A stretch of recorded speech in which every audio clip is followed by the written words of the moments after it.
bienvenue sur le podcast Innover en Wallonie.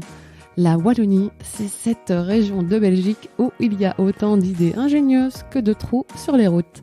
Je suis Sarah Tillens, chargée de communication pour Innovatech.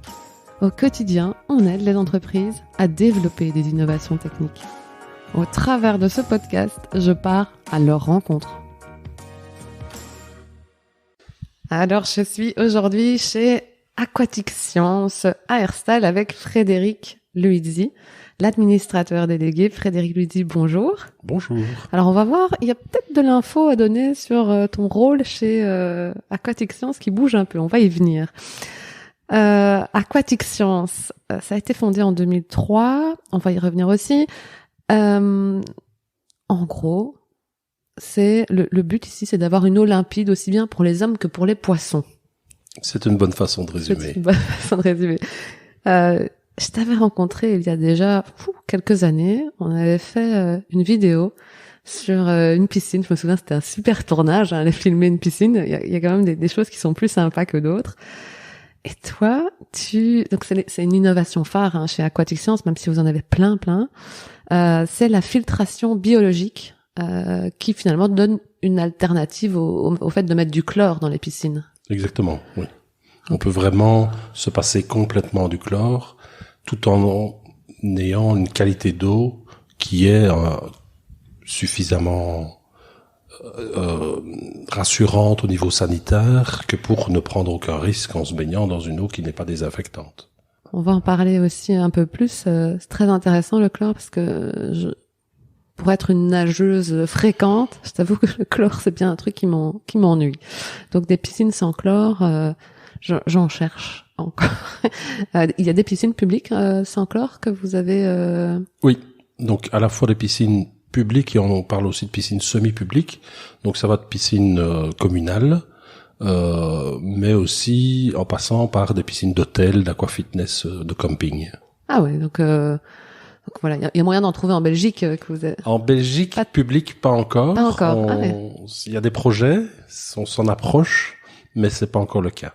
Dans des hôtels ou aquafitness, oui, mais public, on n'en a qu'en France. Bon, écoute, je vais aller nager dans des hôtels, c'est bien aussi. Alors, avant de partir dans tous ces développements d'Aquatic Science, d'où ça vient? Je sais, j'ai lu, etc., que tu étais docteur en biologie. Oui. T'es spécialiste de la faune aquatique, enfin, t'es spécialiste des poissons, en fait, toi. Oui. Comment est venue cette passion des poissons? Alors, le milieu aquatique est pour moi un fil conducteur. Depuis sauter dans les flaques tout gamin, en passant par faire des barrages toute mon enfance, détourner des ruisseaux pour y mettre des têtards ou ce genre de choses. Si tu vois des photos d'enfance de moi, je suis toujours les pieds dans l'eau, les mains dans l'eau, mais ça c'est vraiment la constante d'être dans l'eau. Après, un peu d'utopie à l'adolescence, etc., faire la bio, mais quelque part, l'élevage des poissons, pour moi, c'était une réponse à l'avenir de l'homme, au développement durable, etc., parce que je trouvais aberrant que ça ne viendra à l'esprit de personne aujourd'hui de dépendre au niveau alimentaire de la chasse. Mm-hmm. Bon, il y a encore des chasseurs, mais forcément, on élève le bétail qu'on va manger pour avoir de la viande, les poules, les cochons, les vaches. Dans la mer, c'est pas encore comme ça. On pêche beaucoup plus, donc on chasse beaucoup plus que ce qu'on élève. Ouais, d'ailleurs, les rapports d'urgence climatique nous le disent que bientôt il y aura plus de poissons dans la mer. Et donc ça me paraissait une aberration folle. Déjà il y a quelques années. Il y a quelques années, on va dire. Allez, disons 30 ans. Oui, tout à fait. C'était vraiment pour moi ça quelque chose d'aberrant. Il fallait y faire quelque chose. Et donc, ayant fait la biologie, me spécialiser dans l'aquaculture, c'était quelque chose de tout à fait évident. C'était vers là que je...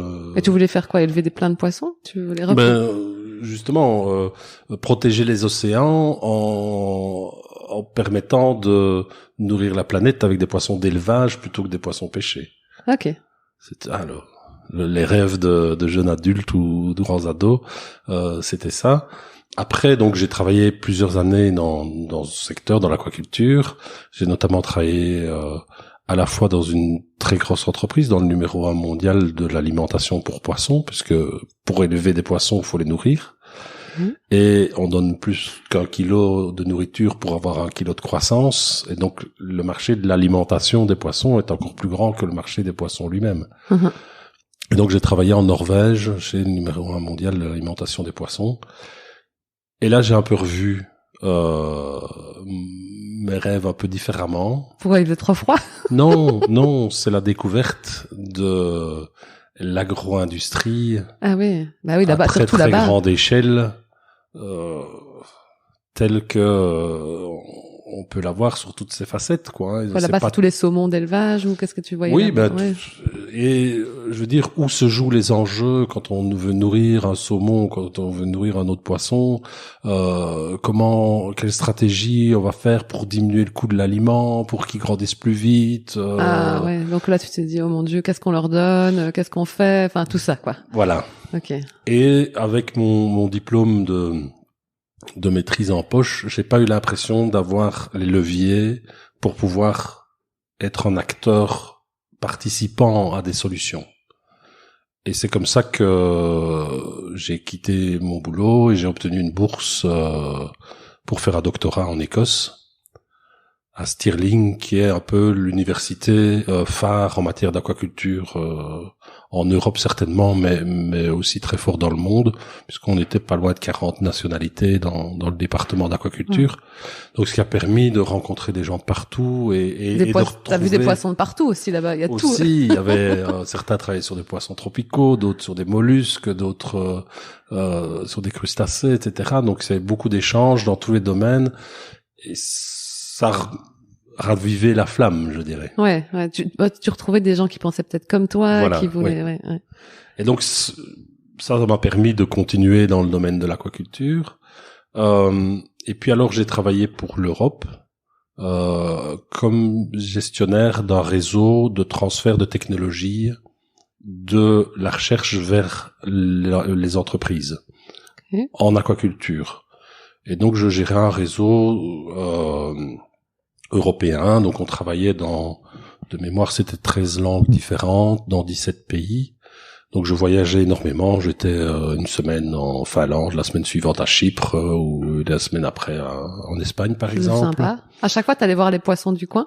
Oui, j'allais rencontrer les associations d'éleveurs, les profs du NIF, etc., pour essayer d'organiser un meilleur transfert de connaissances entre les chercheurs et les gens sur le terrain, quoi.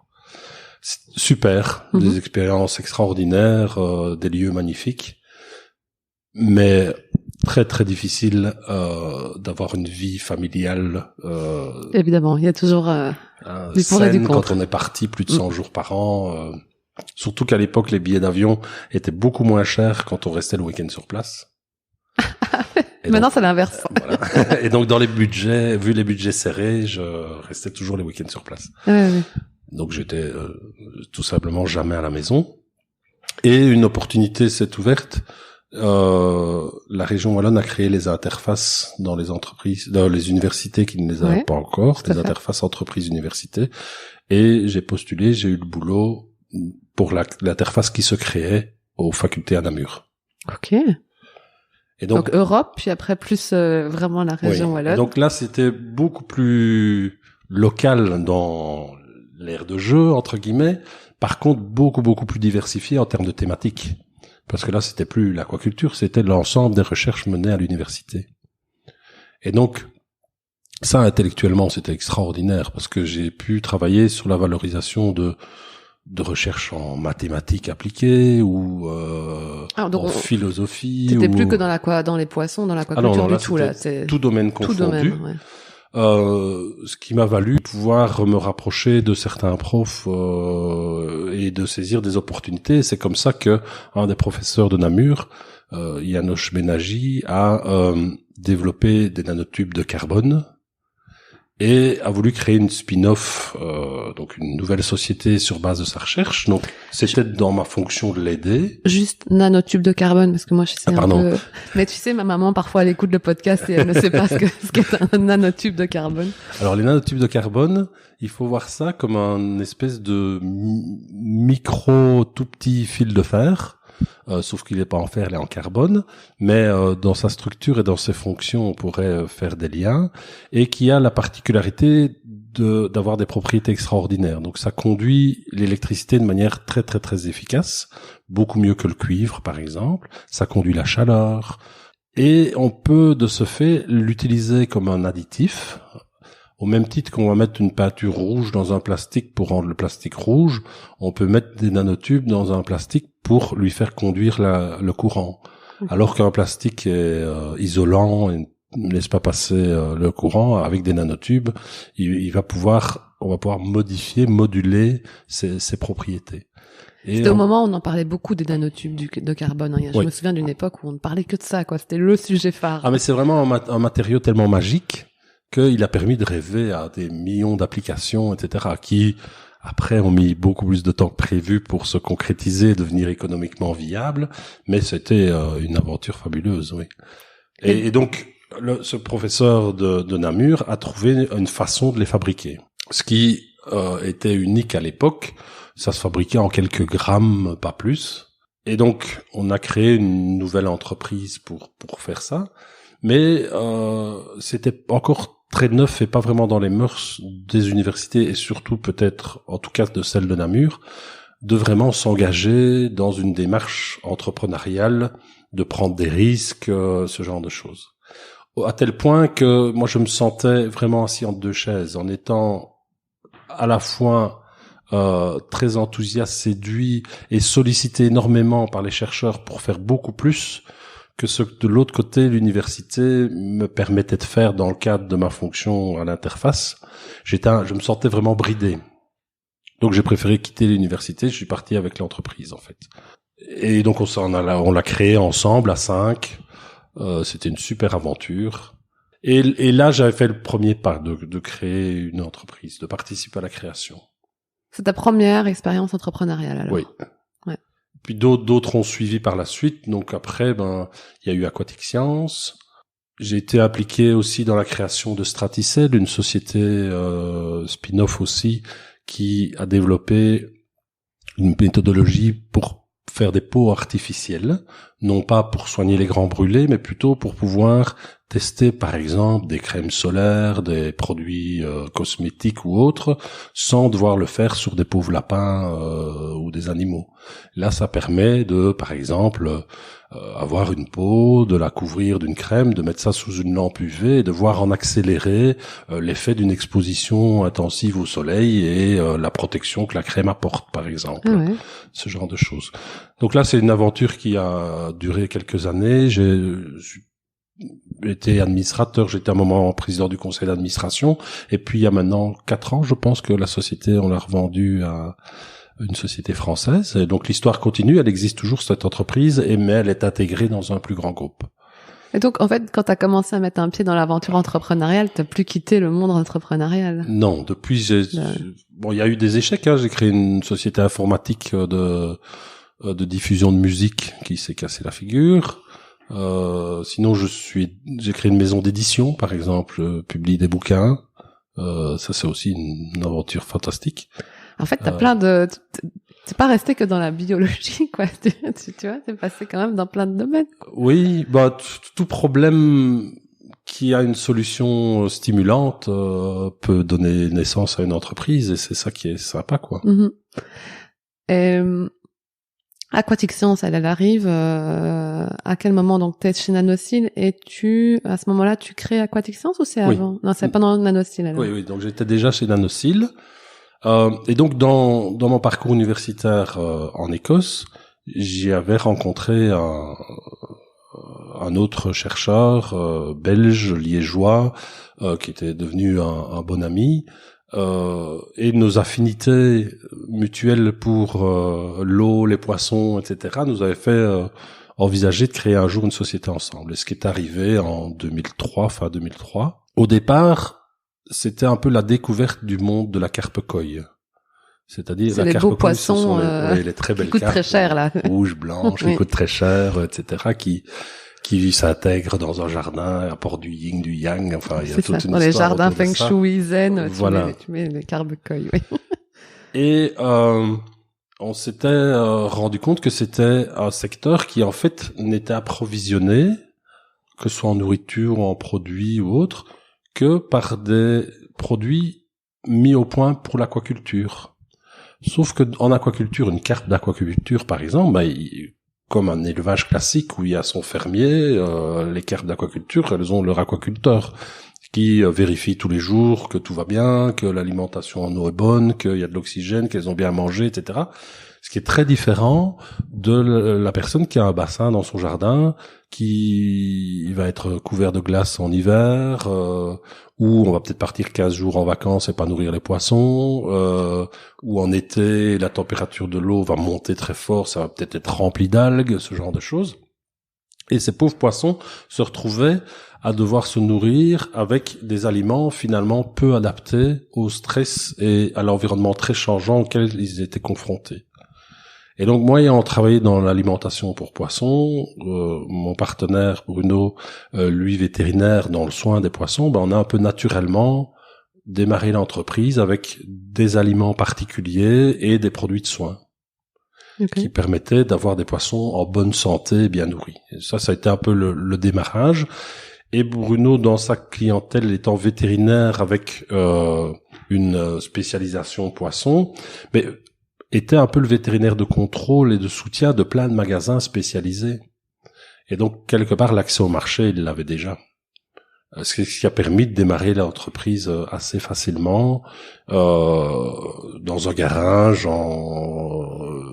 fabricant, en mettant les étiquettes, enfin. T'as connu vraiment ce début dans un garage Oui, ouais. Donc c'était vraiment chez les parents de Bruno, au fond du jardin. Ils avaient une espèce de mini hangar ou un grand garage, dirons-nous. Et c'est là que les choses se faisaient. Et se préparaient, etc. Puis c'était Et à l'époque, c'était pas encore le e-commerce, tout ça. Donc c'était revendu à des magasins, des contacts comme ça, ouais. On a toujours été dans le B2B2C, donc business to business to consumer. Okay. Donc on ne vend pas au client final, mais toujours à un revendeur ou un homme du métier ou un paysagiste ou ce genre de choses. Encore maintenant. Encore maintenant, oui. Et donc, une fois qu'on avait des poissons en bonne santé, bien nourris, ce n'est qu'une moitié du chemin qui est fait, parce que s'ils sont dans une eau de mauvaise qualité, ils auront beau être bien nourris, ils vont quand même pas être en bonne santé. Et ça va pas bien se passer, et puis c'est pas agréable d'avoir un bassin chez soi qui soit dans un état un peu pitoyable. D'où, très vite, il y a une troisième gamme de produits qu'on a développés, de produits de traitement pour lutter contre les algues, pour équilibrer la qualité de l'eau dans le bassin, ce genre de choses. Donc au départ, c'est finalement le bien-être du poisson. Oui. C'est ça. Oui. C'est comme ça que vous débutez. Donc c'est là vraiment une création d'aliments propres. Oui. Et puis après, et ça aussi pour avoir des beaux bassins ou tout ce qui tout pouvait mettre, c'était quoi à chaque fois de la création propre d'ingrédients. Oui, tout à fait. Oui. Donc ça a été un processus créatif important. Donc d'abord les aliments, les produits de soins, puis les produits de traitement de l'eau, puis les filtres alors. Les filtres et les équipements de filtration, stérilisateurs UV, ce genre de choses. Et donc là une gamme complète s'est développée, ce qui permettait d'être un fournisseur suffisamment complet que pour être intéressant pour les plus grands magasins. Okay. Parce qu'un magasin plus d'envergure, le super spécialiste, d'avoir un fournisseur qui lui apporte quelques produits, il est prêt à l'accepter.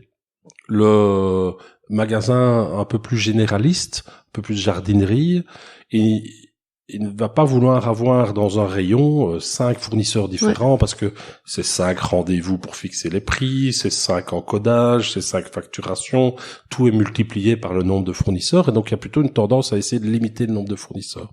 Et étant encore petit, ça crée des divergences d'accès pour la distribution de différents produits en fonction des pays où nous étions présents. Et donc on n'était pas assez grand pour pouvoir distribuer certaines choses en France, par exemple. Et donc, on commençait à avoir des catalogues un peu différents de ce qu'on pouvait vendre en Belgique, ce qu'on pouvait pas vendre en France. Donc, on a créé une filiale française pour avoir 2 identités différentes, pouvoir négocier les choses différemment, etc. Donc, à partir de 2005, et on a fait une filiale en France. Mais à ce moment-là, vous êtes plus dans le garage le soir à faire ça? Ça à ce moment-là, il y a quelques personnes et on loue dans les anciens bâtiments de la FN, la Fabrique nationale d'armes à Herstal. Donc c'est un bâtiment très particulier. C'est 70 000 mètres carrés de bâtiment. C'est gigantesque. Et il y a un entrepreneur qui a racheté le tout et il y a des espèces d'énormes pilasses. Les plafonds sont à 11 mètres, quelque chose comme ça, avec au-dessus des dalles où les camions peuvent aller à l'étage. Enfin, c'est un bâtiment très particulier. Vraiment, l'usine comme on la dessine quand on est petit, avec le toit en triangle, vous voyez, avec les créneaux. C'est vraiment ça. Et en fait, ils ont simplement muré entre les pilasses pour en faire une espèce de zoning intérieur. Et donc, on peut louer par tranche de 350 mètres carrés une partie, quoi. Un box, on pourrait, si c'était des chevaux, dire un box, une zone de ce bâtiment.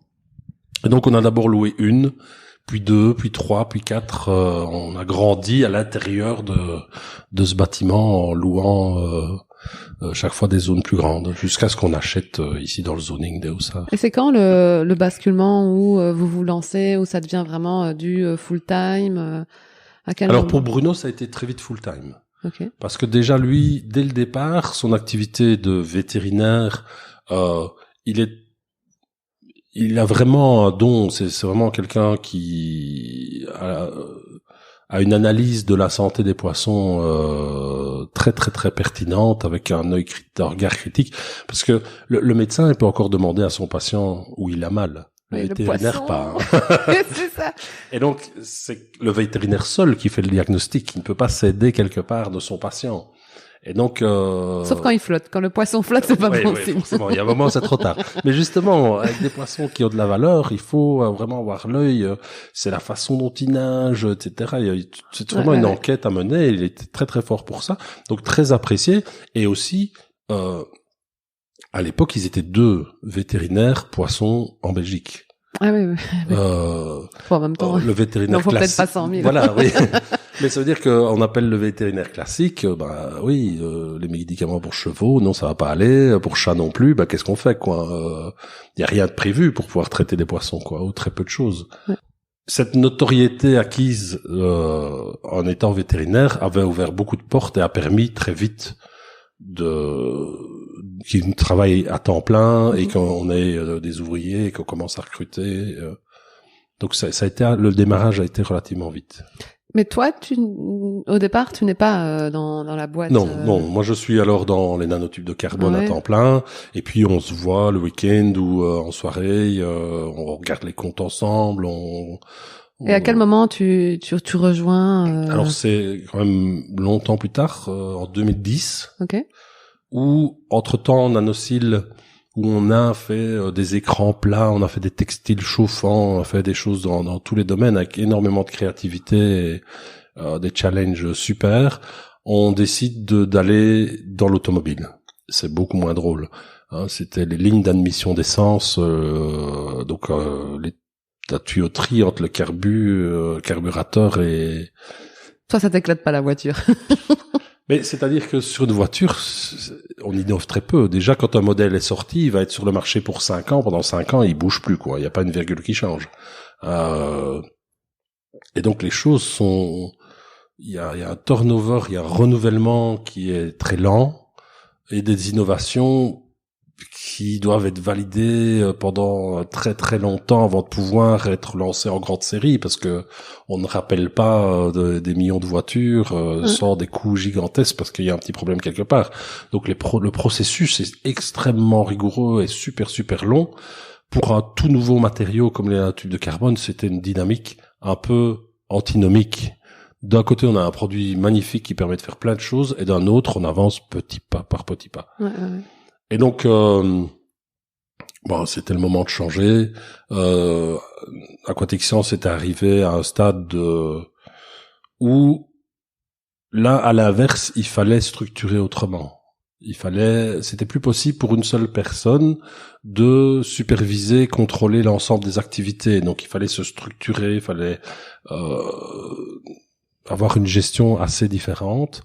Et c'est ce que je venais de vivre dans Nanocil, où on était monté à 50 personnes. Et donc, c'est comme ça que T'avais la connaissance là et tu t'es dit, ok, moi je peux gérer cette montée aussi chez Aquatic Science. Quoi. Voilà, exactement. Et donc on s'est réparti les tâches à deux avec Bruno pour construire sur les forces de chacun, de façon à faire évoluer, faire grandir l'entreprise.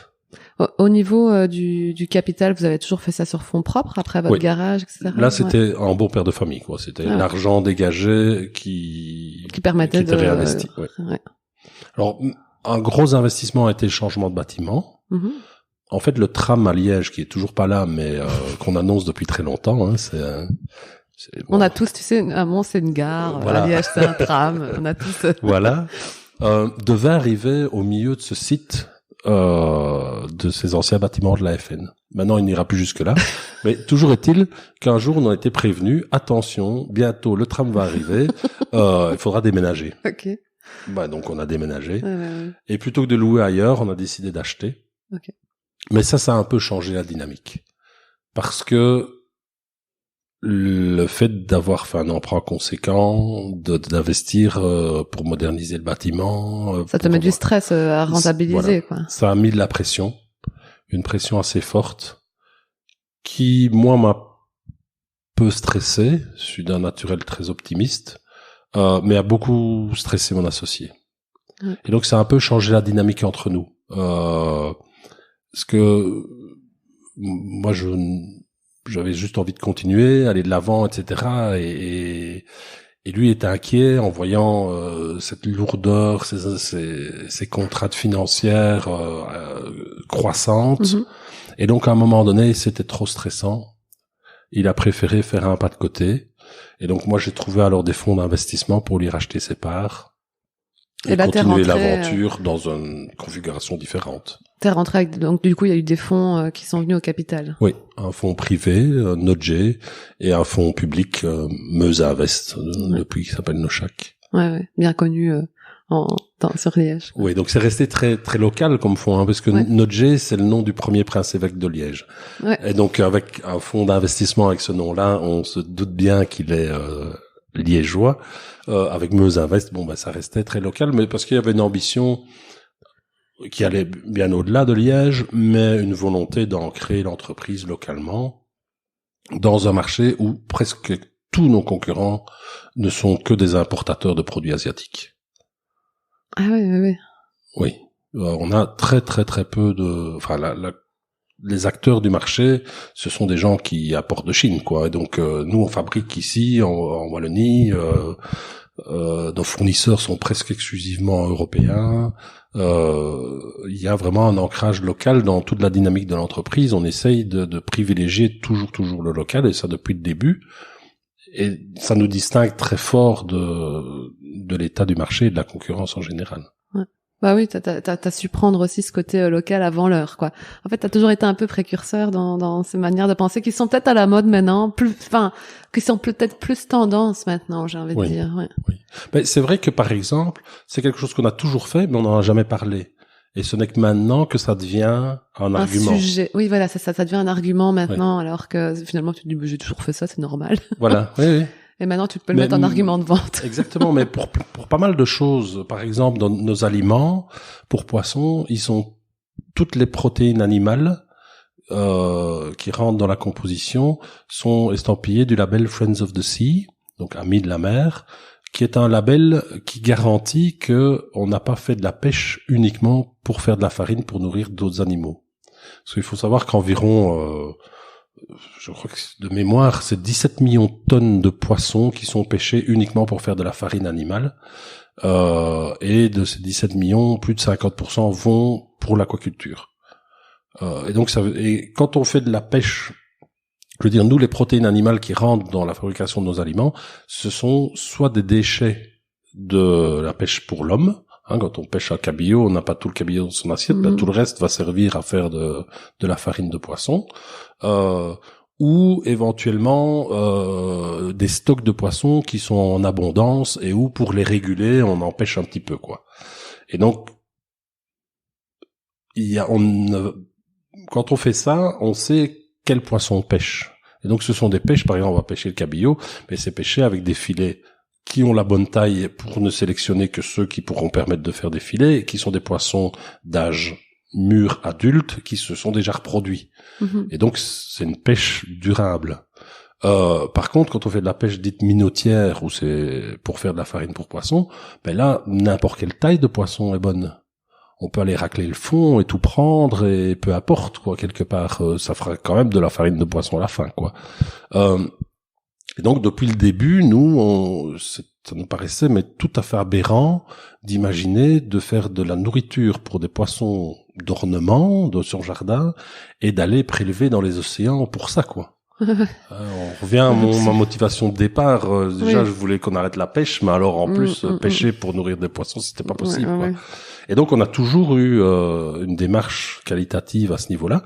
Et maintenant, c'est quelque chose qui ça fait 6 mois que on a ce label sur nos étiquettes. Ouais. Mais en fait, ça fait depuis toujours que tu fais 10 bonnes années qu'on fait ça, quoi. Oui. Alors, on a toute cette phase poisson. Oui. Maintenant, on va passer aux phases humains, parce que t'as évolué, t'as encore innové après avoir fait le bien-être du poisson, mais il y a un lien, il y a toujours l'eau de toute façon qui est là. Avant de passer aux humains, j'ai une question fondamentale. Est-ce que le poisson a vraiment une mémoire de 3 secondes? Alors pas du tout. C'est faux. C'est faux. Clairement. Quelqu'un qui va nourrir son poisson tous les jours, ou ses poissons, va se rendre compte qu'il est reconnu. Ouais. Et très précisément, veut dire, vous pouvez être à 10 mètres du bassin, vous envoyez un ami qui est là s'approcher du bassin, le poisson bouge pas. Vous vous approchez, ils viennent tous pour être nourris. Vous échangez de vêtements, ils vous reconnaîtront quand même. Donc, s'ils retiennent les visages, s'ils reconnaissent les personnes, ils ont forcément plus que quelques secondes de mémoire. Ah, voilà. Bon, quand je dis que j'ai une mémoire de poisson, ça veut dire que j'ai au moins une mémoire de 1 jour ou 2, et pas de 3 secondes. Donc, mais comment t'arrives après l'alimentation pour poissons à arriver à la piscine sans chlore? Ça arrive où, ça, dans le développement? Alors, c'est un moment où la piscine bio avec lagunage, c'est fort développé. Mais développé de manière assez chaotique. Dans ce sens que certains n'ont pas hésité à, en gros, faire 2 trous. Dans un trou, on met de l'eau. Dans l'autre, on met de la pierre de lave. On met une pompe entre les deux et on plante des roseaux dans la pierre de lave. Et puis, on appelle ça une piscine, quoi. Ouais, c'est vrai que là aussi, c'était autant les nanotubes de carbone, c'était à la mode, autant les piscines naturelles mode étang, c'était à la mode. Moi, j'avais des potes qui m'invitaient, viens dans ma piscine étang. C'est un cycle, hein, dans tous les nouveaux marchés, il y a toujours un peu la phase ruée vers l'or où il y a plein de petits acteurs, etc., qui arrivent à séduire les gens très avant-gardistes qui sont à l'affût de nouveautés, de choses différentes, et donc ça a séduit tout un public. Puis quelques années plus tard, les 3/4 de ces petits acteurs avaient disparu parce que c'était vraiment pas sérieux ce qu'ils faisaient. Et là, les acteurs un peu plus sérieux commencent à rentrer en ligne de compte et construire quelque chose de plus durable dans le temps. C'est là que nous sommes intervenus, où, voyant qu'on arrivait à avoir des eaux limpides avec des poissons qu'on nourrit, qui défèquent, enfin, c'est quand même un stress pour le milieu aquatique bien plus élevé que la transpiration de quelques baigneurs qui nagent dans l'eau. Et donc, on a été beaucoup sollicité, en fait, pour reprendre des piscines dysfonctionnelles. Donc, on t'a sollicité pour reprendre en main des piscines type lagunage étang, là, mais oui, les remettre en fonction. Oui. C'est comme ça que ça a commencé. C'est comme ça que ça a commencé. Mmh. Et donc là, on venait avec nos solutions bassin à poissons pour améliorer la filtration de piscine à lagunage. Mais on arrivait toujours au mauvais moment parce que ça voulait dire que le client, il était pas content parce qu'il avait une piscine qui ne fonctionnait pas, il avait plus de sous, il avait déjà tout dépensé dans une première piscine, et donc venir avec une nouvelle solution, faire des changements, etc. Bon, c'était jamais une belle histoire. Et c'est comme ça qu'on a fait un peu l'analyse. Est-ce qu'il ne serait pas utile de repenser notre filtration bassin pour en faire une version spécifique piscine bio, quoi. Et donc là, des mois de recherche, développement. Oui, donc là, on a fait notre analyse du marché, des besoins, du contexte, de la qualité sanitaire de l'eau, etc. Puis on a développé une solution. Puis on a développé, tu dis ça comme si c'était logique de trouver une alternative au chlore. C'était facile. Ça n'a pas... C'est jamais facile, mais c'est tellement stimulant que ça passe vite. Ok. C'était quand même c'est une innovation de ce développement. Oui, c'était innovant et surtout pour répondre à un cahier des charges, j'ai osé se lancer dans le domaine public. Parce que dans le domaine privé, finalement, le particulier fait ce qu'il veut. S'il veut nager dans la boue, il peut nager dans la boue. Par contre, dans une piscine publique, il s'agit pas qu'un baigneur attrape la moindre infection en allant à la piscine. Oui, c'est contrôlé tout le temps en plus. C'est contrôlé tout le temps. Il y a vraiment un cahier des charges extrêmement rigoureux. Or, dans la mesure où beaucoup de choses s'étaient faites de manière un peu bricolée, pour regagner la confiance des hommes de métier qui installent des piscinistes, des paysagistes, etc., il fallait objectiver le bon fonctionnement de ce qu'on fait. Et donc, c'était important d'avoir des piscines publiques. Oui, parce que les gens privés pouvaient se dire, mais il a fait une piscine d'hôtel, une piscine publique, etc. Oui. Donc, il pourra le faire chez moi. Non seulement ça, mais aussi le fait que si, avec un contrôle externe de la qualité des eaux, fait de manière régulière, etc., pour des piscines chauffées, ça fonctionne. Ça fonctionnera. C'est que ça peut fonctionner chez des particuliers. Et c'est une information, le contrôle, qu'on ne maîtrise pas, c'est pas nous qui le faisons. Donc c'est bien objectif comme information, c'est pas un discours commercial. Ouais, notre truc, vous allez voir, ça marche magnifiquement bien. Non, c'est factuel et c'est incontestable le résultat. Mais alors, comment t'arrives à dégoter le premier hôtel ou la première piscine publique qui, elle, ose prendre ton système? Alors les pionniers, ça a été Waterproof à Montmal, près de Warem. C'est un kiné, Monsieur Machirou, qui a vraiment cru en nous et qui est un partenaire extraordinaire et qui a installé une piscine. Au départ, c'était pour faire des soins de rééducation, notamment dans son activité de kiné, pour pouvoir faire de la gymnastique aquatique, pour se remuscler, ce genre de choses. En fait, ça a eu tellement de succès tellement vite que c'est devenu un centre d'aquafitness. Okay. Qui tourne avec une fréquentation importante, avec des nageurs qui adorent parce que ils n'ont plus la gorge irritée par le chlore, avec des gens qui aussi ils prennent beaucoup de plaisir parce que quand on va dans un aquafitness, c'est pour se faire du bien, c'est pour son bien-être. Par contre, l'odeur de chlore, elle vient de la réaction du chlore qui lui ne sent pas avec la transpiration, avec les peaux mortes, etc. Ah, donc plus ça sent le chlore, plus ça veut dire qu'il y a de la transpiration et des peaux mortes, c'est ça? Oui. Ah oui. Oui. Ah, donc une piscine qui sent fort le chlore, ça veut dire que... Ouais, il y a une classe de jeunes enfants qui vient de passer. Super. Ok. Ou qu'on n'a pas ventilé depuis un bout de temps. C'est un peu les deux. Mais donc, en aquafitness, forcément, on transpire, puisqu'on fait de l'exercice. Oui. Et en plus, on est juste au-dessus de l'eau. On reste dans l'eau juste au-dessus et les odeurs viennent de la surface. Et donc, on est là pour son bien-être et c'est là qu'on est le plus exposé au désagrément du chlore. Ouais. Le chlore, c'est vraiment mauvais? Alors, je vais certainement pas dire ça, parce que le chlore, il a eu un rôle sanitaire extraordinaire. S'il n'y a plus le choléra, si on peut boire l'eau du robinet, etc., c'est grâce au chlore. Donc l'impact santé du chlore a été absolument génial. C'est une évolution extraordinaire qui a permis de potabiliser les eaux, etc.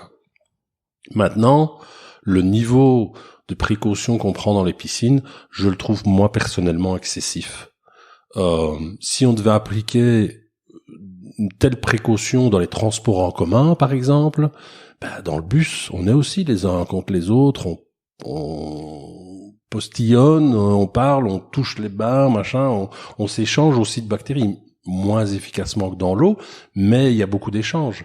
Or, on ne désinfecte pas systématiquement tout le bus après chaque trajet, où il n'y a pas une pulvérisation de chlore dans l'atmosphère du bus pour éviter qu'on ne s'échange la moindre bactérie. Donc, le niveau de précaution qui est pris en piscine me paraît excessif, compte tenu des désagréments. Parce que c'est un peu comme quand on prend trop d'antibiotiques, on est plus sensible aux antibiotiques. Chaque fois qu'on va à la piscine, on baigne dans de l'eau de Javel, et donc on tue toutes les bactéries de sa peau. Or, on a énormément de bactéries sur la peau, qui sont utiles, qui jouent un rôle. Et donc on les agresse à chaque fois qu'on va à la piscine. Même chose pour les yeux, etc., plus les bronches.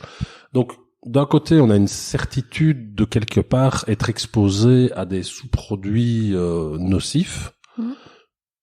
Par rapport à un risque maîtrisé, moi je trouve que le risque maîtrisé vaut vraiment la peine, et c'est ça qu'on offre avec les piscines bio d'Aquatic Science, puisqu'on n'est plus dans le bio traditionnel, où on a une eau qui est désinfectée, mais qui n'est pas désinfectante.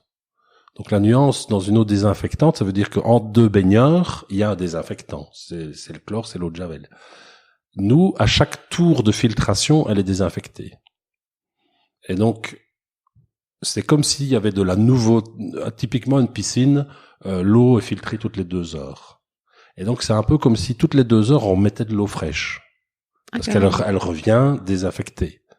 Mais pendant 2 heures, qui est son temps passage à travers la piscine entre le refoulement d'un côté et l'aspiration de l'autre, là, elle n'est pas désinfectante. Mais c'est une sensation, c'est un plaisir, c'est une douceur, c'est une absence d'effets secondaires qui est vraiment, vraiment très agréable.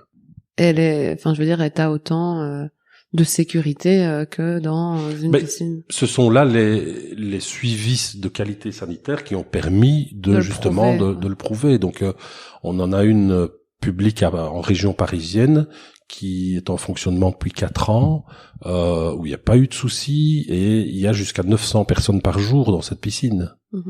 Donc c'est vraiment une piscine conséquente avec beaucoup de monde. Celle d'Aquafitness dont je parlais ici, elle est chauffée, elle tourne toute l'année. Elle est en intérieur, et depuis, on a équipé des hôtels, d'autres piscines, de très nombreuses piscines de particuliers. Et donc, au niveau de la qualité sanitaire, vraiment, on peut arriver à une qualité tout à fait sécurisante et comparable, parce que les normes qui nous sont appliquées en termes de population de bactéries potentiellement dangereuses sont les mêmes que dans une piscine traditionnelle.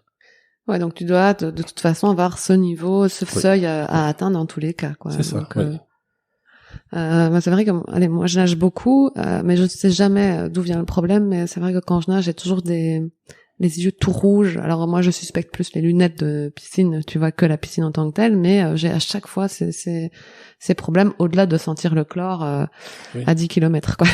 Mais il y a toute une série d'avantages. Il y a des avantages à la fois de confort, de bien-être, mais aussi d'impact environnemental très important. Quand on a une eau, quand ça sent le chlore dans le bâtiment, c'est qu'il y a aussi tout ça, tous ces résidus de chlore ayant réagi dans l'eau. Cette eau, il n'y a qu'une façon de s'en débarrasser de ces résidus, c'est de ramener de l'eau neuve.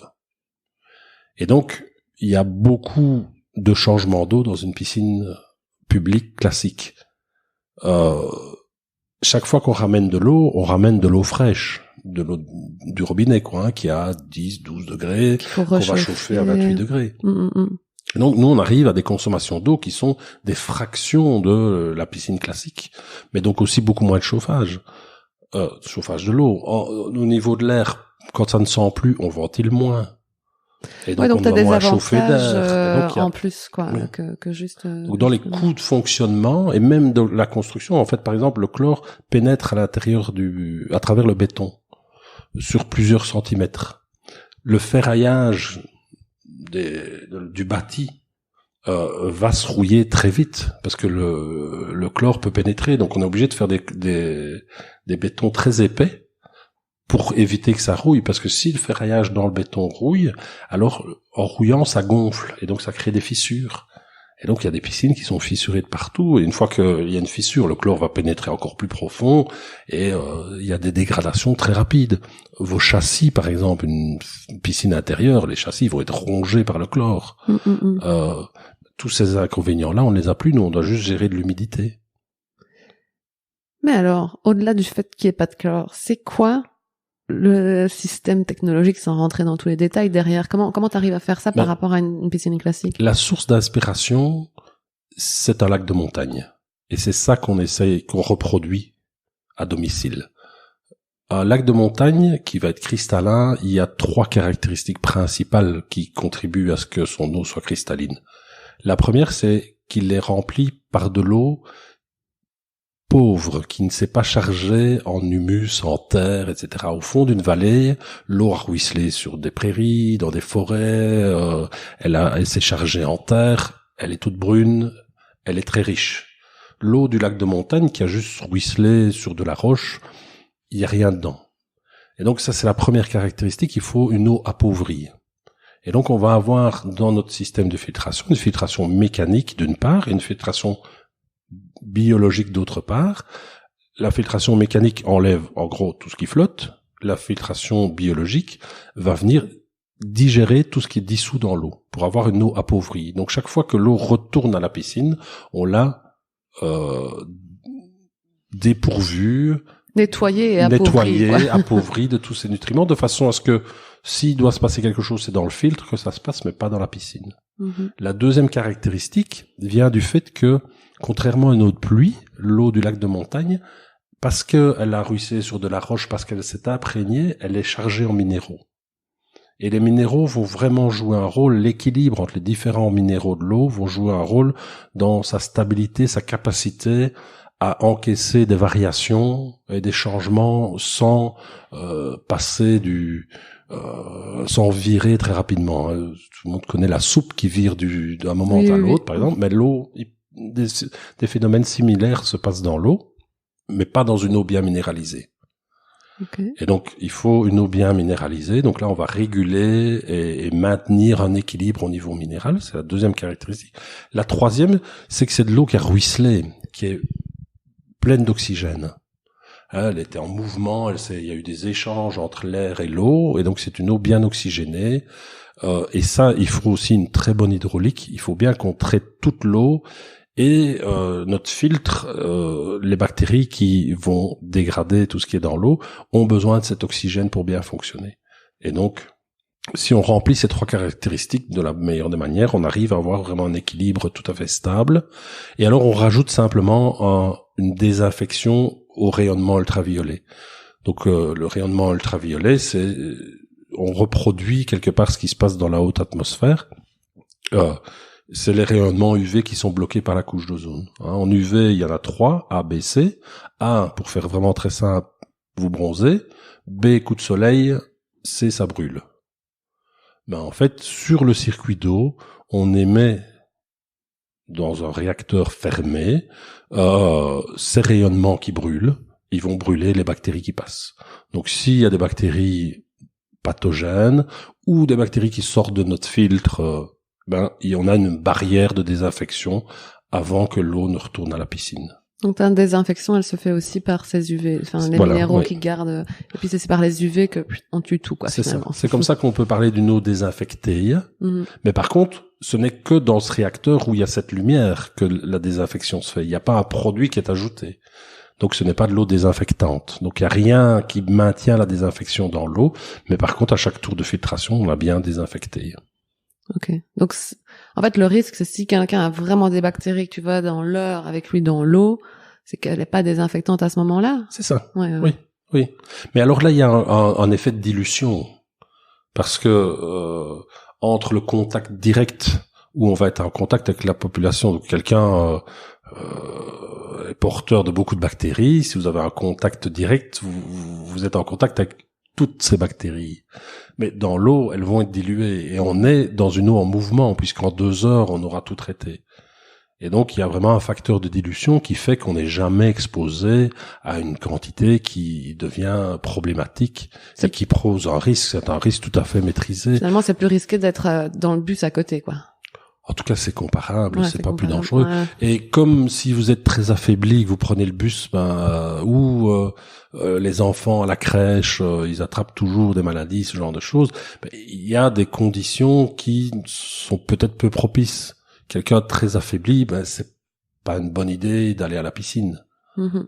Il y a ce système de filtration biologique, mais tu avais fait aussi, je sais pas où ça en est, mais la langue qui testait Oui. un peu la qualité de l'eau. Tout à fait.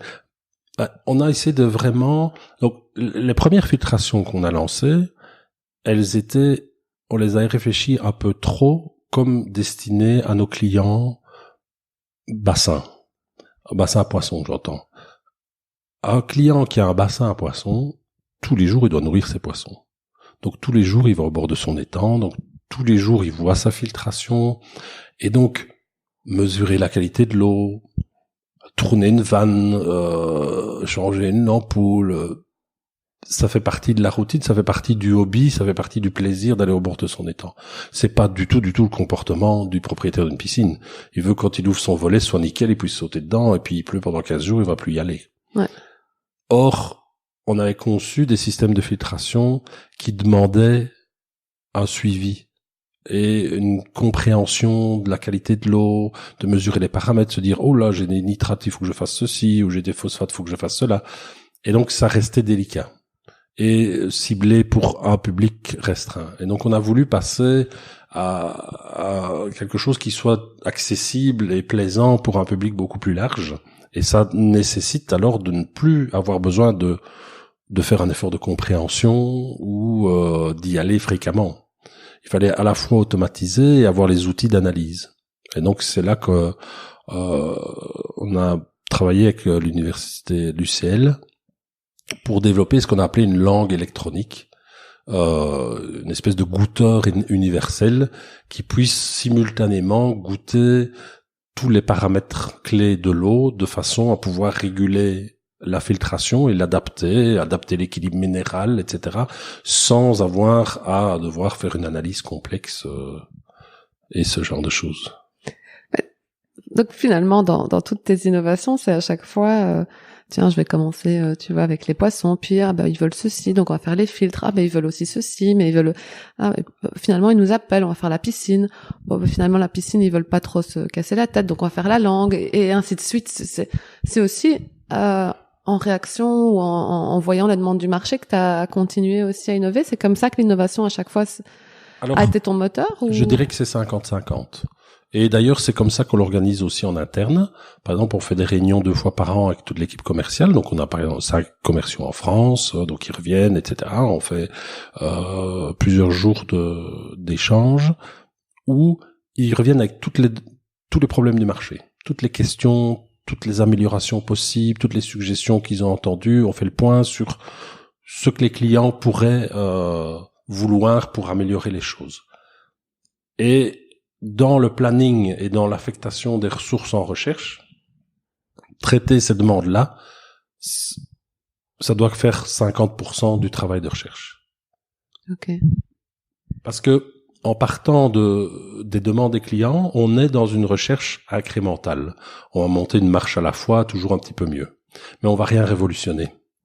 Non, mais parce c'est un que peu le on peut client... pas demander au client final de penser sa piscine totalement différemment. Non, lui c'est un utilisateur. Il voit au quotidien ça ce serait mieux, ça ce serait moins bien, etc.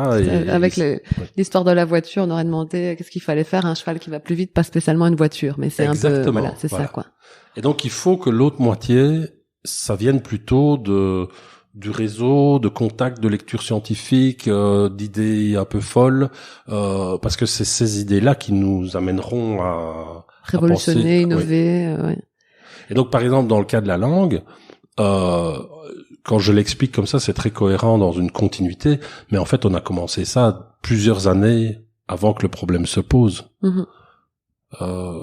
Et ce qui a permis de faire que quand les gens ont dit vous n'auriez pas, mais bien sûr nous avons ce projet, regardez. Exactement. Il est vite sorti, vous avez vu en 2 mois. Mais en fait il était pensé depuis bien avant. Donc tu es vraiment dans un fonctionnement 50-50. 50% on répond aux questions, 50% on innove avec des idées qui nous viennent d'un peu partout. Oui. Mes collègues étaient venus récemment pour faire un audit innovation ici, et quand je leur ai demandé comment ça se passe chez Aquatic Science juste avant ici de venir, ils m'ont dit Aquatic Science finalement ils innovent trop quoi, ils innovent vraiment beaucoup. Le problème ils innovent trop, moi je comprends pas, je trouve ça génial qu'ils innovent trop ou qu'ils innovent vraiment beaucoup. Comment toi tu ressens ça, ce côté est-ce que tu Est-ce que c'est un avis que vous avez de dire oui, on a beaucoup innové? Est-ce que tu veux toujours maintenir ce côté non, mais nous on préfère sortir plein d'innovations? C'est quoi ta position par rapport à ça? C'est un équilibre difficile. En piscine, on partait de très loin.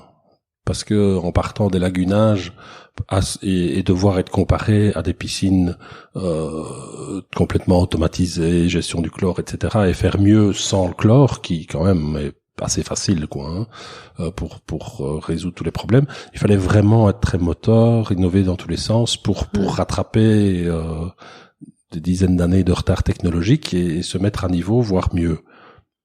Donc là, il fallait vraiment un moteur d'innovation très très important. Ça, moi, ça me parle, ça me motive, j'ai ça dans le sang. J'ai eu des discussions, par exemple, sur des bâtiments du futur, où on peut imaginer que on récolte les eaux sur les toits, on se sert de l'excès de CO2 qu'il y a dans les garages souterrains à cause des échappements de voitures pour faire pousser des plantes plus vite, qui vont intervenir dans de l'aquaponie et qui alimentent. Et on est parti, et on imagine complètement la gestion de l'eau différemment, où on stocke l'énergie dans l'eau plutôt que pourquoi pas se servir de la piscine comme réservoir de calories, ce genre de choses. Enfin, ça, on se projette dans 10 ans et fantasmer sur tout ce qui pourrait être fait et commencer à la planche à dessin, à imaginer l'avenir. C'est vraiment quelque chose qui me motive, qui a été un moteur dans l'entreprise, mais donc toi, t'as innové en fait, créé, développé. Oui, j'ai créé d'autres entreprises et c'est ton moteur à toi. C'est mon moteur à moi. Et ce n'est pas toujours ce qu'il faut pour l'entreprise. Ici, j'ai permis à l'entreprise de franchir un cap, de se faire un nom, d'être un acteur sérieux. On travaille maintenant avec des gens comme le plus gros bureau d'études international. On travaille avec des gens, des sociétés multinationales qui ont 25 000 personnes travaillant dans l'eau, mais qui sont dans la potabilisation, qui font appel à notre expertise. On travaille avec des communes, etc. Donc on a vraiment établi nos lettres de noblesse et faire connaître l'entreprise. Mais on n'a plus besoin de la même dynamique d'innovation aujourd'hui. On a besoin surtout de rigueur et d'affiner tous les processus pour être sûr que on soit à la hauteur de l'image qu'on donne de nous. On ne peut pas avoir l'image d'un partenaire qui devient le partenaire d'une commune. Par exemple, on a un chantier en cours, c'est une piscine qui va être fréquentée par 100 000 personnes par an, qui va être ouverte toute l'année pour des écoles, etc. Et il s'agit que l'eau soit nickel et pas 6 mois, pas 1 an, mais 30 ans. C'est un chantier pour 30 ans. Les filtres, le bâtiment est construit au-dessus de la filtration. On ne saura pas sortir nos filtres. C'est conçu comme ça, parce que ça allait coûter trop cher de faire des accès. Et donc notre filtration, elle est là pour 30 ans, elle va pas bouger. Tu peux jamais accéder à ton filtre? On peut y accéder, mais par contre, si ça ne marchait pas, on ne sait pas le sortir. Ah oui, ok. Ouais. Ah ouais, donc t'as fait un beau pari sur l'avenir. Et donc c'est un pari sur l'avenir. Donc là, il faut il faut que ce soit fiable, sans faille, parce que le maire, en l'occurrence c'est pas un bourgmestre, c'est en France, de la commune, on l'aura au téléphone le premier jour où il y a une analyse défavorable, parce que c'est dans la presse, la piscine doit fermer, ce genre de choses, la catastrophe absolue, même si pendant 28 ans ça a fonctionné parfaitement, il s'agit pas qu'un jour il y a un problème. Et donc quand on s'inscrit dans des dynamiques comme ça à long terme, on reste une PME. Vous êtes 25, oui, c'est ça que tu me disais. On est 25 personnes qui allons garantir un bon fonctionnement pendant 30 ans sur une piscine en France, et puis il y a d'autres projets en cours. Ce qu'il nous faut, c'est une organisation, c'est que toute l'entreprise soit focalisée sur la performance, la rigueur, la satisfaction client, la réussite absolue et le zéro risque pour nos clients. Ça, c'est trop difficile pour moi. J'ai l'esprit trop vagabond que pour pouvoir me focaliser là-dessus. Et donc, en début d'année, ici 2019, j'ai recruté un gars super, ingénieur de l'aérospatiale, Gauthier, qui, lui, non seulement vient de l'aérospatial, et en plus de la qualité dans l'aérospatial.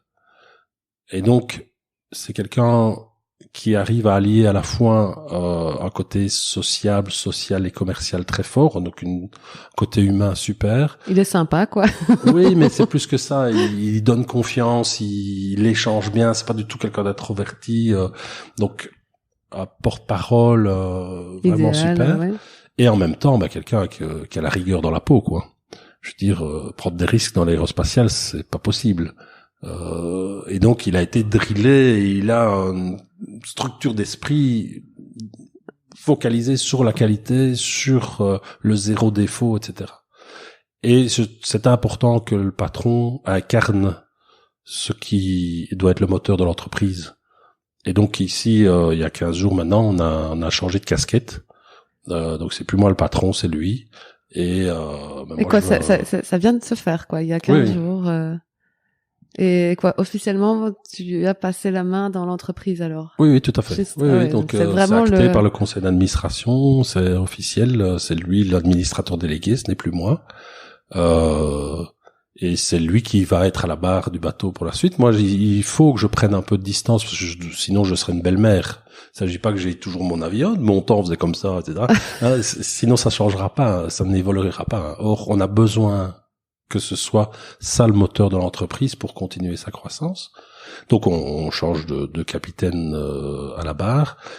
Et moi, ce qui est génial, c'est que ça me permet de recommencer à faire de la recherche et de recommencer à innover, et de penser à la piscine de dans 10 ans. Ils vont maintenant passer 2-3 ans à faire que tout soit parfait. Et dans 3 ans, quand la version actuelle sera vraiment à perfection absolue, il sera temps de venir avec la nouvelle génération, et j'aurai eu 3 ans pour la développer. Ce sera génial. Ouais, donc, mais comment tu vis ça? Parce que toi, t'es quand même, allez, ça faisait combien de temps que t'étais ici à la barre de Aquatic Science maintenant? Donc depuis 2010, mais 2010-2015, on était 2 à la barre, et depuis 2015, j'étais tout seul. Ouais. Donc, ouais, ça allait faire bientôt 10 ans que t'étais ici, et bientôt 5 ans que tu étais full-time boss de la société. Ouais. Mais donc tu restes 100% dans la société, mais tu reprends le côté recherche-développement, quoi. Recherche-développement, gestion de projet, stratégie à moyen, à long terme. Et comment tu vis ça? Finalement, c'est toi qui engages ton boss. Oui. Très bien, franchement. Allez, Parce que c'est ton bébé Aquatic Science aussi. Oui, mais justement, j'ai 3 enfants, c'est magnifique de les voir grandir. Et à un moment donné, c'est super de les voir avec un compagnon, une compagne. Ouais. et la relation privilégiée qu'on avait avec eux, à la place, ils l'ont avec quelqu'un d'autre, et c'est magnifique aussi. Ouais. Et c'est pas pour ça qu'il faut s'incruster ou en faire des tanguis, quoi. Hein. Donc non, je pense que c'est un atout de se rendre compte de ses limites aussi. C'est un super atout. C'est un super atout, je pense. Ouais, mais tu vois, c'est pas fréquent, donc c'est pour ça que j'ai envie de creuser là. Mais honnêtement, moi, je suis mieux. T'es mieux pourquoi? Parce que je me lève le matin, je sais que ma journée va être faite de 100% de choses extraordinaires et pas de 80 ou de 90. Qu'est-ce qui te dérangeait finalement dans ce côté boss? Il y a une série de choses qui ne sont pas intuitives pour moi, tout simplement. Dans l'ordre de priorité, je ne vais jamais mettre l'argent en premier. Je vais pas. C'est vraiment contre nature pour moi de me focaliser. Allez, l'objectif du mois, ça va être d'améliorer les marges de 2%. Non. Et pourtant, la société croît et fonctionne très bien. Oui, mais il faut ça, et c'est important de le faire, et si on veut durer, il faut que ce soit bien fait, et que on se préoccupe des marges, et qu'on se préoccupe de tout le circuit de vente jusqu'au dernier détail. Et comment tu t'en es? Alors, tu t'en rends compte? Est-ce que je sais pas moi, tu dormais mal, ou tu te dis ça me manquait ça, ou comment à ce moment-là, tu t'en rends compte et que tu te dis pas c'est la phase? Est-ce que tu rencontres d'autres entrepreneurs? Comment à un moment donné tu te dis je vais engager quelqu'un qui va être le? Oui, il y a 2 aspects. Il y a un processus personnel et il y a un processus collectif. Le collectif, c'est avec le conseil d'administration. Ou à un moment donné aussi, en ayant de nouveaux investisseurs, mais la genèse du projet, l'innovation, etc., devient moins prépondérant parce que ce sont pas des personnes qui ont vécu ce parcours. Donc, je veux dire, c'est comme entre les parents et quelqu'un, les enfants qui rencontrent quelqu'un, toute l'enfance, etc., ce côté sentimental, émotif, eux l'ont pas vécu. Ils rencontrent la personne au moment où ils la rencontrent et ils imaginent un chemin différent. Et ça a été très utile. Les conversations avec le conseil d'administration, les attentes m'ont montré qu'à un moment, je n'étais plus la bonne personne pour être parfaitement en phase avec tout ça. En tout cas, j'étais...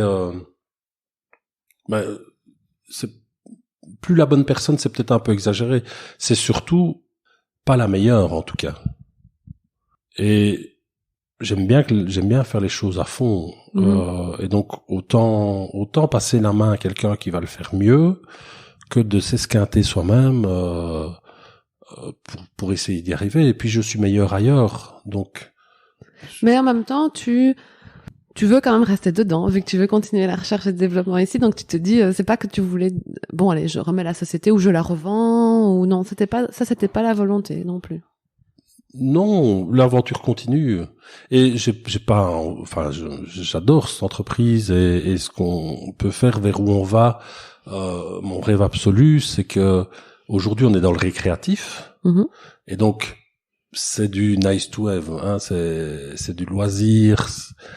Mais à terme, que la piscine, le bassin, l'aquaponie soient au cœur de tout le fonctionnement de l'habitat, ça, je suis convaincu qu'on peut y arriver et que cette fois, ça remplisse plein de rôles, tant énergétiques que ludiques que sociétaux. Tu veux dire quoi? On aurait tous notre piscine chez nous? Ça m'intéresse, oui. ça. Oui, aujourd'hui, ça devient évident de mettre une citerne d'eau de pluie. Ouais. Dans toute nouvelle construction. On va pas le penser autrement. Bon, un jour, ça pourrait devenir une évidence d'avoir une piscine. Et pas que ce soit un luxe, mais justement qu'elle ait un rôle fonctionnel en plus du rôle de loisir, de lieu de rencontre, etc., et qu'elle joue beaucoup plus de fonctions, et que on essaye tous de mettre des panneaux solaires sur son toit pour être autonome d'un point de vue énergétique, de couper du bois, d'avoir son poêle à pellets ou autre pour être aussi autonome en chaleur, ce genre de choses. On l'est pas au niveau de l'eau. Pourtant, il y a moyen de le devenir. Et l'eau, c'est le matériau magnifique par excellence. C'est quand même le seul matériau recyclable à l'infini. Tout autre matériau, on va le traiter, on va le modifier, on l'altère progressivement.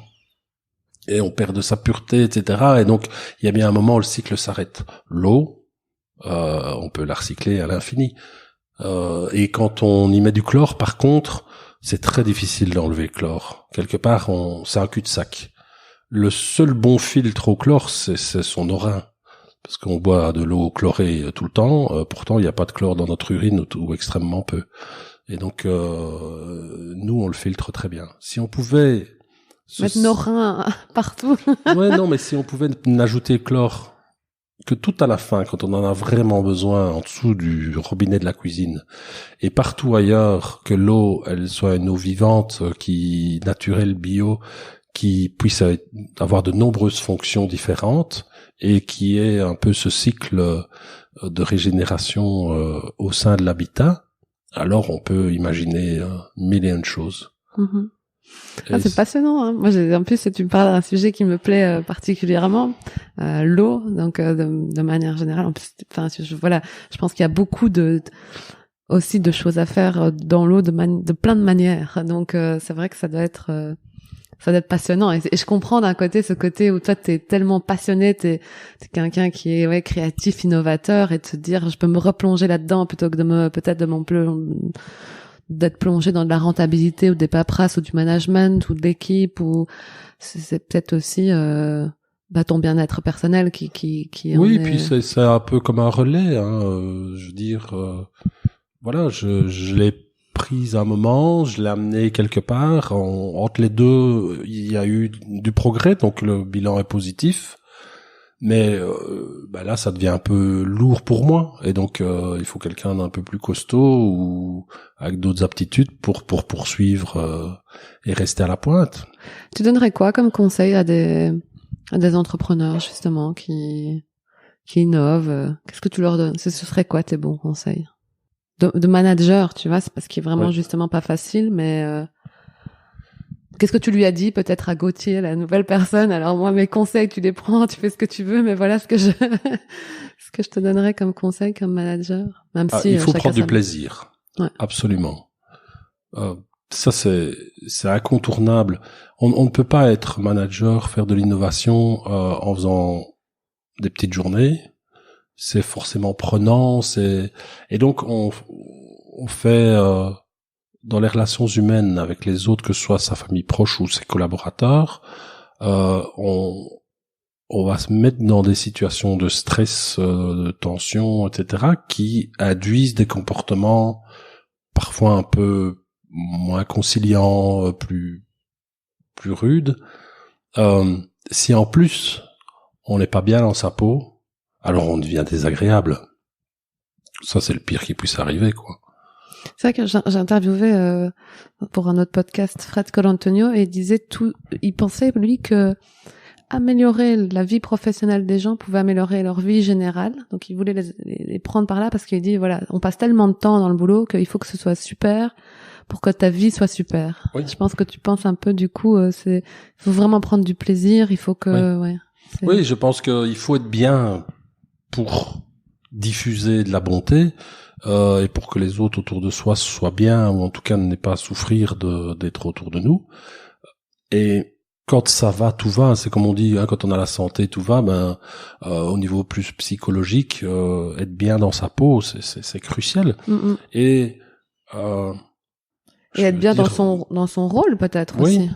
Oui, il faut apprendre à se connaître. Moi, je fais beaucoup de méditation, ça m'aide énormément. T'as toujours fait ça aussi, ou t'étais... Oui. C'est toujours, tu vois, le truc qui est à la mode maintenant, toi tu le fais aussi depuis 30 ans. Alors, oui, je me lève toujours 1 heure avant tout le monde à la maison. Ah, c'est vrai, tu vas aussi du matin, toi. Oui.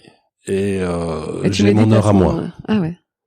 Et c'est 1 heure qui est toujours mise à profit, qui a un mélange entre une soif d'information et a besoin d'apaisement et de détente. Et donc je lis la presse. Cette heure-là, tous les matins, je vais lire le Guardian, le Libre, le soir, le China Today, le New York Times, ce genre de choses. Je vais lire au moins 5-6 journaux différents. Enfin, je les parcours, hein, je lis pas tout, forcément. Et donc c'est un mélange entre une soif d'infos et de tous les sites d'infos, ce genre de choses, et de l'apaisement. Et donc, j'ai à la fois l'esprit qui voyage et qui se recentre. Et cette heure passée, ma journée, elle est structurée, je suis bien à la peau, je peux tout affronter. Et un entrepreneur qui veut innover, dans le cycle de l'innovation, tu lui dirais quoi? Tu donnerais quoi comme conseil? Je sais, c'est pas des questions faciles, hein, mais... De bien garder en tête l'analogie. On va lui dire encore et encore, c'est ton bébé, etc. Il faut accepter de le voir grandir. Mm-hmm. Si on accepte de voir grandir, on se met beaucoup moins de contraintes, parce que dès le moment où on est bien avec le fait que ça puisse être aussi l'enfant d'un autre, qui vit sa vie, ça veut dire qu'on est très ouvert à être aidé par d'autres actionnaires. On ne veut plus être le propriétaire qui décide de tout, etc. Donc du coup on ouvre la porte assez facilement à ce que d'autres puissent investir, d'autres soient autour de la table, et donc être dans une aventure plus collective, où on essaye d'avoir peut-être un petit morceau d'un gros gâteau plutôt que de maintenir son petit gâteau à soi tout seul. Ça veut dire aussi pour la façon dont on recrute, dont on s'entoure, dès le moment où on accepte que le bébé vit sa vie, mais on va recruter les meilleures personnes pour l'aider. et pas des personnes qui pourraient éventuellement faire de l'ombre. Vous voyez, il y a ce genre de réflexion pas toujours saine dans la façon de recruter. Non. Ce qui est le meilleur pour l'entreprise, c'est ça qu'il faut faire, point. Même si, à un moment donné, ben voilà, comme recruter son successeur, quoi. C'est ce qu'il y a de mieux pour l'entreprise.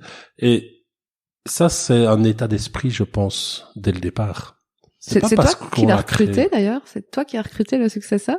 Oui. Ah ouais. Oui. Tu voulais quand même que ça rentre en ligne de compte avec la manière de penser de la société, etc. quand tu l'as recruté? Oui, mais je l'ai pas recruté comme successeur. Il a été recruté pour un autre poste, mais tu pressentais directement. Oui, c'était clair. Donc je lui en ai très vite parlé que en fait il s'est intégré et s'est imprégné de l'entreprise tellement rapidement que ce que j'avais imaginé comme un processus qui prenne un certain temps a pu se faire beaucoup plus rapidement. Parce que c'est quelqu'un qui, en l'espace d'un mois, était capable de faire un mode d'emploi sur une filtration pour revoir tout, parce que justement c'était pas assez rigoureux, ça ne permettait pas au client de gérer suffisamment bien tous les détails, et donc il était déjà en train de tout reprendre, de tout remettre à plat. Il était là depuis à peine un mois.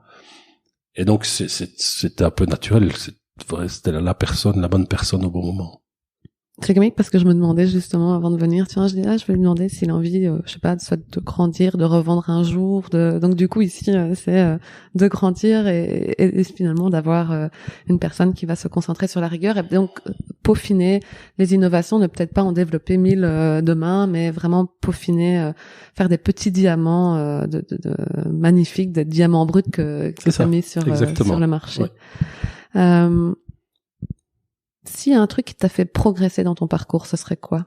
Quelque chose vraiment où tu t'es dit, waouh, là j'ai fait un bond en avant. Qu'est-ce qui t'a pu te faire progresser à un moment donné? Ça peut être un échec, ça peut être une rencontre, ça peut être beaucoup de travail. Non, moi, l'événement marquant, j'étais relativement introverti. J'avais passé une année en primaire, donc j'étais le plus petit, le plus jeune de ma classe, etc. Donc j'étais toujours un peu effacé, timide, coincé. Et puis à l'UNIF, un jour avant un examen, où on était tous convoqués à la même heure, et puis on appelait chacun à son tour pour aller passer l'examen. Donc on était, je sais plus, une quinzaine, 14 hyper stressés. Et un gars complètement détendu. Et je suis allé le trouver, je lui dis, mais...